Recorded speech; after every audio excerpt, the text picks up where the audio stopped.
This is Carl at National RV Detroit.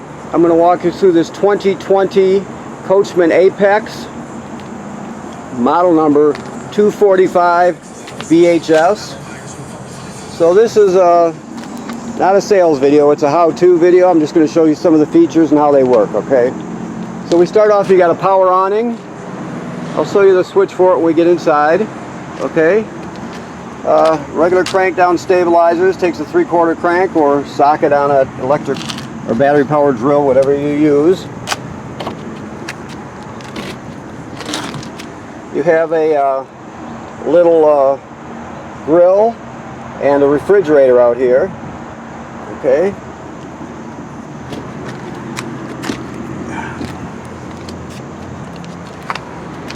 This is the service panel for your refrigerator. You don't really have to go in there, it's just for service. It's a gas absorptive refrigerator. I'll talk to you more about that on the inside. This is the vent for the range hood. If you're venting to the outside using the fan in the range hood, you always want to have this open so it flaps freely, so it vents to the outside. When you're traveling or in storage, if you want to, you can snap it shut, but it's up to you. But it should be open if you're venting. Speakers, of course. This is just a regular 110 AC. You got your furnace exhaust right there.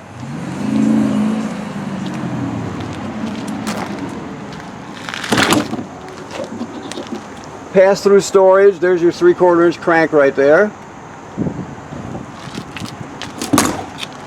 This is just in case you want to purchase a solar panel battery charger. It's a little kit that Go Power makes, and that it's just pre-wired for that. So it's just a portable solar panel that you could purchase that will charge your battery. That's what that's for. Of course, your battery box there. You got 2 LP tanks, a power tongue jack. Now the power tongue jack, it has this this plug up here, rubber plug. If it ever fails for any reason, you can pull the rubber plug and use your crank or a 3/4 inch socket on a drill, whatever you use. But you can use your crank, and you can actually crank this manually to get yourself hitched and unhitched in a situation where you normally couldn't. So it's a good backup. Spare tire is under there, of course, and that is your dump hose. And that is a reducer to reduce your 30 amp cord down to a 20 if you wanted to plug it in at a regular receptacle at home, for example. You have a slide room. This slide room is referred to as a Schwintek. It's owned by a company named Lippert now, but people still refer to it as a Schwintek. So if you ever have to, anybody asks you what type of slide out, that's what it is. You have a slide topper on it. This is your power cord, 30-foot, 30 amp cord. All right. Okay, so this is the city water hookup. This is the most common way to get water to the trailer. You just hook the hose on there, turn it on, you're all set. Now if you're camping someplace without city water, you can pre-fill your fresh water tank right here and then use the onboard pump to pump the water.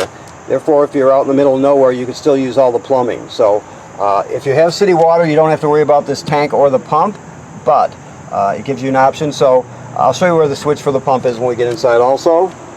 There's a freshwater drain for that tank below there. Cable satellite through. This is the black tank flush. So here are your valves. You got your gray tank valve here. You got your black tank valve there. Black tank valve is toilet water and waste. Gray is sink and shower water. So after you dump your black tank, you're at the dump station, you dump it, leave the valve open. You have to leave the valve open. Then you hook the hose at the dump station right on here, turn it on. It'll spray out the inside of your tank, clean off the sensors, just give it a more thorough cleaning. So it's a really good thing to do if you have a working hose at the dump station that hasn't been run over or anything. You can do that. Okay, that's of course where you plug in at. It's pre-wired for a backup camera. Also, when you're looking up at the roof, make sure you inspect your roof periodically to make sure there's no damage to it caused by road debris or low branches or anything like that, or there's no cracking or separation at the sealant that could leak, that sort of thing. Okay. Just staying ahead of any potential problems. This is your water heater, if I can get it off one-handed here. The cover, I mean. Come on. I hate to set this down, but I might have to. There it goes. Okay. So, let me just look down here. So this works on both gas and electric. So right here, this rocker switch right here, that controls the electric heating element that's behind this cover. So keep in mind that that's there. There's also a switch inside for the gas burner. I'll show you that when we get in there. And this is where you drain it right here. If you empty it and drain it like people do, if they're not going to be camping for a long time, they'll drain the water out there so it doesn't get skunky and stale. So they just remember, when you put the plug back in, you want to refill the tank, the water heater tank, so you don't damage the heating element when you turn it on. You can't run it dry, is what I'm saying. You always have to have water in it, so make sure before you turn it on you have water in it. Okay, this is just a sprayer, outside shower sprayer. Okay, so let's go inside here, see what we got. Just playing music here.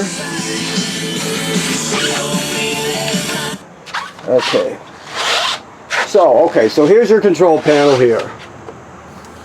This is your slide out right here. I'll show you. Oh, there we go. Oh, that's the slide room. Okay, wait a minute. This is this is the on-it extend right here. That's what I was looking for.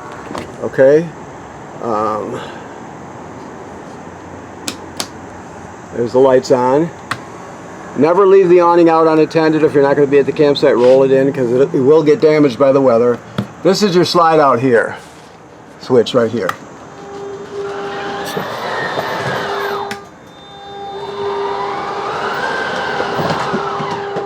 Okay.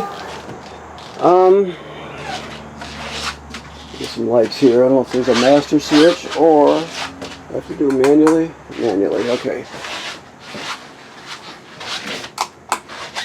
Okay. And we'll let this one here. Okay. So, now that we're in here, your keys will be right here. I don't see them yet, but we'll make sure they're in here. Your microwave works like any other microwave. This is the range hood vent or fan and light. And hold on one second. Hey Chris, this one needs keys too. So does the Amerilight too. I didn't see those on the board. Sorry about that. So you have your fan and your light here. Remember I said about opening the baffle on the outside if you're going to be venting, okay? Your range, I don't know if he's got the gas turned on. If not, I'll just talk you through it.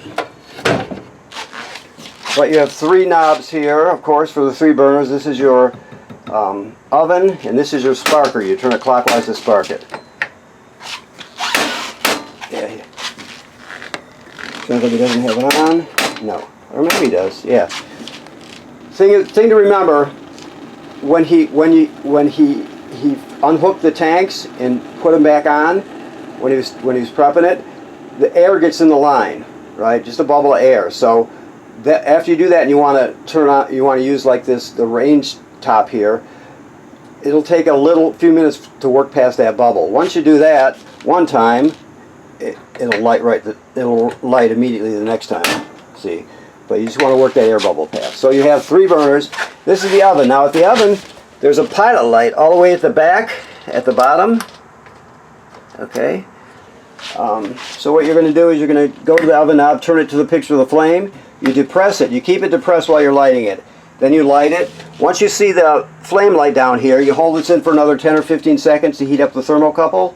Then you're going to go to operating temperature. It'll cycle as an oven does. When you shut it off, the flame goes out, obviously, but so does the pilot light. So you have to relight the pilot light each time you use the oven. Okay, and of course that's the light I just showed you. Okay. Always travel with this in the closed position. Keep it down like that. Okay. Oh, they're already there. I'm sorry. Duh. Okay. This is your furnace right here. The thermostat is right here. So it's a very simple system. It's just for the heat, right? It's obviously you turn it on and then there's up and down for the temperature. Your air conditioner has the controls right on it. You have a thermostat, and then you can pick 2 fan speeds, which are just the air conditioner running without the compressor to circulate air, and then 2 air conditioning speeds. Okay? Alrighty. This is your carbon monoxide LP gas detector. It's important, so it always should be glowing green. It also has a test button on it somewhere. I think this model does. There it is right there. So you can test it to make sure it works. That was LP test, carbon monoxide test just then. So if it's not working, if it's not glowing green, get it replaced immediately because it's very important, obviously. This is your power converter here. So this does three things. It's your 110 AC distribution panel, like you'd have at home. Here's circuit breakers, like you have at home. 110 AC, they're all labeled. Then the power is converted to 12 volt DC here, and you have 12 volt fuses, and they're labeled. So that's where 12 volt comes from. It also senses the battery up front on the tongue to see how much energy it needs or has, and as long as you're plugged in to shore power, it's going to charge your battery for you. So that's called a power converter. Distribution center for AC power, AC to DC converter, and battery charger all in one. Okay? Alright. Your refrigerator is gas absorption, meaning it runs on 110 AC or LP gas. So that's done here. On is right there. You're going to pick auto. I know you can't see it that well, but you have gas and you have auto. Pick auto because auto always seeks out electricity first. If you can't find it, it'll automatically light on gas for you. If you have a power failure at any time, whether you're at the campsite or sleeping or whatever, it'll always sense that and light the gas for you. So auto's the way to keep it. You can dedicate it to gas when you're going down the road, for example, but when you're camping, auto's the way to go. Well, let me turn that back on so I got a light in here. The other thing to know is this is the thermo, or the, no, it's not the thermocouple, it's the, oh gosh, I'll never think of it now that I started speaking. Anyway, the main thing is, like the sticker shows, the higher you go with this, the cooler it gets. So you always want to keep this up as high as it goes. It's the way you set the temperature. It's called a thermistor. There you go. It took me a while to get it, but that's a thermistor. The higher you take this towards the top of the refrigerator, the colder it gets inside. Okay. It's all coming back to me now. Okay, so you have your bunks, of course. Bathroom. Okay, what do we got here? So we start off here with your tank gauges, basically. First of all, the water pump we talked about is right here. Use this water pump to pump water out of the fresh tank if you don't have city water, like I said earlier. You also use it to winterize the trailer, okay? And then you can check your batteries charge, your levels right here. They graduate up in 1/3 increments. This is to light your water heater on gas. Remember I showed you the electric switch for the electric heating element is the lower left-hand corner. Well, that's to light it on gas. Okay. Sink and shower work like any other sink and shower. It's a very clean, solid trailer. I just must say that to you. I'm a mechanic, not a salesperson, but it's solid. Now the toilet, you can't run it dry. It sits right over a black tank. There's the flush pedal right there. So you always remember, when you're ready to camp, you're in the trailer, you put a dose of chemical in the bowl, then you step on your flush pedal and hold it down till at least a gallon of water flows into the tank below, along with the chemical. Then it's ready to be used. If you don't do that, it's considered using it dry, and if you do that, it'll get clogged up. The smell will be terrible. It's just a mess. So always make sure you have at least a gallon of water. You can use more, but not less, and a chemical. And it sits over the black tank, and remember I showed you on the outside there's the black tank flush, so when you're dumping it you can also flush it out to clean it out even better from the outside where I showed you. This is a GFCI. Keep in mind all the plugs in the trailer are wired through a GFCI, so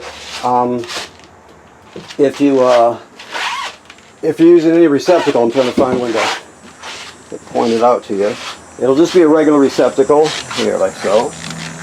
But like it says on here, it's GFCI protected, so it's wired through that GFCI. So you reset it there, I guess is what I'm getting at. Whether it's inside or outside, you're still going to reset it right there. A fan, of course. Storage. You can pull the poles off the bottom of this table, drop it onto these cleats here, and turn this into a bed if you want to. You have your TV, you have your sound here, plays discs. It has a USB drive, so you can play your MP3s, whatever. It has blue. I think it's a 2020, so I know it has Bluetooth. Let me just look. I know it does, but I'll look. Yes, it has Bluetooth. So disc, Bluetooth, AM/FM radio, USB drive, and 2 speaker zones, A and B. A is inside the trailer, B is outside the trailer. Alrighty. And this spins around, or does it? Yeah, this actually spins around so you can watch it in bed also. Emergency window goes like this, like they all do.